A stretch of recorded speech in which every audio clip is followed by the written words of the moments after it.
Ô, gente, Roberto Relubiscaro aqui. O sucesso do Pânico lá em 1996 foi tão estrondoso que, claro, houve uma pressão enorme sobre o roteirista Kevin Williamson e a equipe, o Wes Craven e tal, para produzir a parte 2 em tempo recorde. E isso aconteceu, assim, praticamente um ano depois da estreia do primeiro filme, o segundo já estava em cartaz. O Kevin tinha algumas ideias já, e até ele incorporou uma ou outra crítica que havia sido feita ao primeiro filme no roteiro desse, que inclusive faz uma analogia até com tragédia grega, vou falar depois mais para o fim. Janeiro de 2022, eu estou revendo a franquia do Pânico, preparando-me para assistir a quinto filme, né? Já saiu, eu estou gravando isso aqui hoje, de 18 de janeiro, já saiu o Pânico 5, mas eu não estou com pressa de ver. Quando chegar a hora eu vejo. Antes de continuar, gostaria de convidá-los a se inscreverem no canal Robertando, curtir os vídeos, compartilhá-los. Eu agradeço bastante. Logo na sequência de abertura, ele quebra uma das regras dos filmes slasher e responde, satiriza uma das críticas que foram feitas, não só para o primeiro filme, mas a filmes de terror de forma geral. Porque assim, tem um casal no cinema que é um casal que vai assistir a um filme, na verdade vai assistir ao filme Stab, que é a filmagem dos eventos, dos crimes, né, que aconteceram no Pânico 1. Aquela coisa de meta-cinema que tem muito nessa série. Bom, esse casal é afro-americano e uma das críticas que os afro-americanos fazem, na verdade até hoje, os filmes de terror e aventura e tal, é que as personagens negras são geralmente as primeiras que morrem, tá? E não é à toa que essas aí são as primeiras que vão morrer. E a convenção que eles quebram é que as mortes nos filmes slasher são feitas, na maioria das vezes, com as personagens sozinhas, né? Elas se desgarram do grupo e vão e são mortas pelo mascarado. Nessa aí, uma das personagens é morta dentro do cinema, com todo mundo vendo. Só que ninguém faz nada porque estão achando que é algum evento promocional do filme, tá? O primeiro Pânico, ele foi criticado porque era muito branco. Então aí o Kevin Williamson fez essa piada, também fez essa meia-culpa, enfim, é pra gente discutir. Essa primeira sequência, que esse casal é morto no cinema, é claro que ela é muito questionável, né? Tipo, como que o Ghostface estava escondido num cubículo lá no banheiro? Como que ele sabia que o cara ia justamente pro cubículo ao lado? E como que aquela faca atravessa ele não era de madeira, como que ele estava vendo onde que a cabeça do cara estava para enfiar bem na orelha? Coisas de slasher filmes, né? Bom, então tem essa morte e aí a gente pula para Sidney Prescott, que é provavelmente a final girl, a garota final mais final de todas as filmes slasher, provavelmente não, né? Ela é a mais final de todas as Final Girls, porque ela nunca morre, ao contrário das outras Final Girls. Sidney Prescott está na faculdade, e aí então essas duas mortes que foram na estreia do filme, que estava contando a história dos assassinatos da qual ela fora vítima, né, na primeira filme, essas mortes e mais uma que acontece no campus, meio que mimetiza a morte da Drew Barrymore no primeiro filme, começa a levantar a suspeita de que o Ghostface voltou para terminar o serviço. E aí, ou seja, pegar a Sidney Prescott. E aí, então, as mortes começam a acontecer.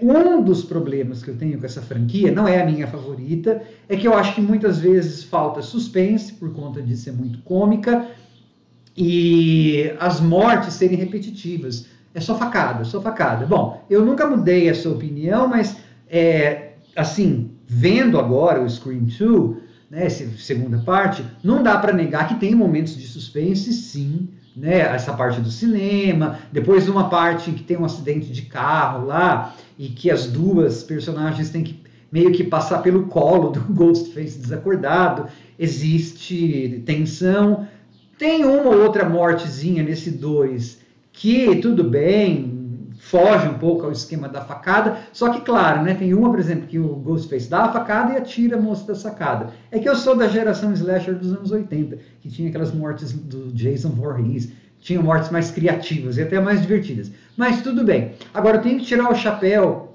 que essa segunda parte foi muito corajosa, porque matou uma personagem que era muito querida. Tem um monte de gente que não gosta disso. Que, né, porque matou, na verdade, o cara que dava para nós da plateia as regras dos filmes de terror. E nesse segundo aí não é diferente, porque eles estão satirizando as continuações, né? São sempre over the top, exageradas, tal. Tudo isso o filme é mesmo. Essa personagem é morta, né? O Randy que chama.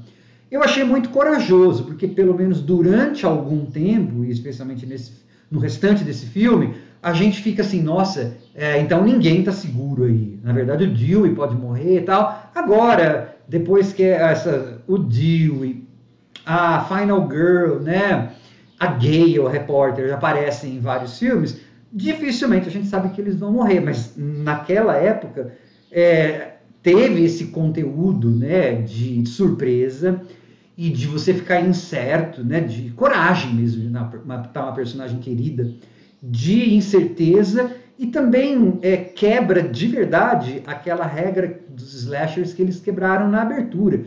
Porque o Randy foi morto pelo Ghostface em total luz do dia. A cena é radiantemente iluminada, tá no meio do dia, com todo mundo perto e o Randy morre. Então, quer dizer, ninguém está seguro, né? Os filmes do Pânico são menos escuros mesmo, contrariando as coisas dos slashers, tá? Por isso que talvez não seja a minha... Eu reconheço às vezes intelectualmente, mas emocionalmente ela não é a minha favorita por esses motivos. E tem até a metalinguagem do Scream 2 vai muito além, porque envolve tragédia grega, né? Chique. Porque assim, lá na faculdade, essa menina, né, a Final Girl de plantão, a Final Girl das Final Girls, ela está fazendo um curso de teatro e ela está encenando uma tragédia grega. Ela está Agamenon, a única peça que sobreviveu de uma trilogia lá que se chamaria Oresteia, né? Então, nessa peça, ela vive a Cassandra. A Cassandra é uma sacerdotisa, ela é capaz de prever o futuro, só que ela foi amaldiçoada por Apolo, pelo deus Apolo. Então, ninguém acredita nas profecias da Cassandra. E em termos de filme slasher, isso é muito importante, porque assim, especialmente nessa franquia, porque assim, as personagens muitas vezes nessa franquia, elas sabem das convenções dos filmes slasher, mas elas cometem os mesmos erros e acabam morrendo por isso, né? Então tem todo um subtexto de brincadeira com as tragédias gregas e mais, né? Tem uma cena, por exemplo, lá em que o Ghostface aproveita as máscaras da tragédia, lá do couro, né? Da tragédia grega, e meio que se mistura no meio. E também tem uma outra ligação com a tragédia grega, porque os assassinos na série Pânico, né? Eu digo série de filmes, que tem uma série de TV também. Nessa franquia, né? Os assassinos na franquia sempre matam em relação ao pecado, né? Cometido pela mãe da Final Girl, pela mãe da Sidney Prescott. Na verdade, assim, esse filme, a série Pânico, especialmente o primeiro filme, tira sarro, né? Aquele negócio, se você transar, você vai morrer e tal. Só que, na verdade, a Sidney tá pagando pelo erro sexual da mãe dela, né? A mãe dela tinha tido um caso com o pai do Billy Loomis, então daí a Sidney passa a pagar pelo erro da mãe. Isso é super comum na tragédia grega, isso é um dos elementos da tragédia grega, né? Um membro da família comete um erro, né? E aí todos a sua descendência paga por esse erro. Está lá. Falando em assassinos, né, que cometem os seus crimes baseados no erro da mãe da Sidney, que dá uma continuidade né? O que dá continuidade aos filmes do Pânico é a Sidney, não os assassinos. O Ghostface é só uma máscara, porque atrás daquela máscara é igual o filme do Scooby-Doo. Cada vez tem um. Vamos ver quem é, tal. Desenho do Scooby-Doo. Nesse filme, um dos assassinos faz referência a um clássico do slasher lá dos anos 80, que é Sexta-feira 13. Né? Um dos assassinos tem a mesma motivação da primeira assassina do Jason Voorhees, né? Da série, da franquia do Jason Voorhees, que é a minha favorita dos slashers, gente. Eu sou fã do Sexta-feira 13, das mortes do Jason, tá? Quando eu comentei sobre o terceiro filme, estou vendo de trás para frente, né? Uma das reclamações que eu fiz do terceiro é que, ok, a morte, o assassino, tinha a ver com a mãe da Sidney, ok, isso faz parte da mitologia dessa franquia. Só que, assim, falava muito da mãe dela, muitos detalhes da vida de uma personagem que eu nunca vi. Nesse segundo, é claro que faz referência, e no terceiro filme fazia referência à trilogia, à franquia do Michael Myers, né? A revelação que faz no terceiro filme é da irmandade do assassino com a Sidney. Então isso é uma coisa que vem lá do Halloween.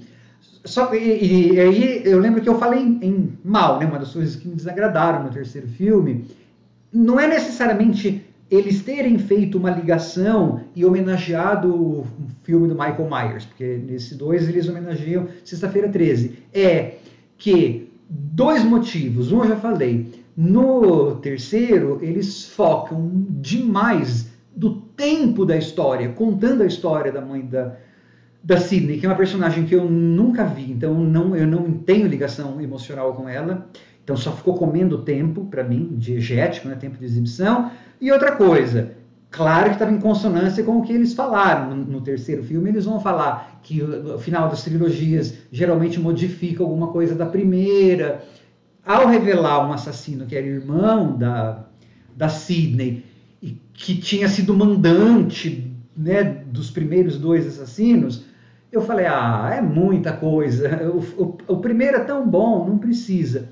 Nesse segundo, né, que é o tema deste vídeo aqui, mas eu não posso deixar de fazer comparação entre os filmes, você tem um assassino que é cópia ou homenagem, paródia, o que você quiser chamar, de um slasher clássico dos anos 80.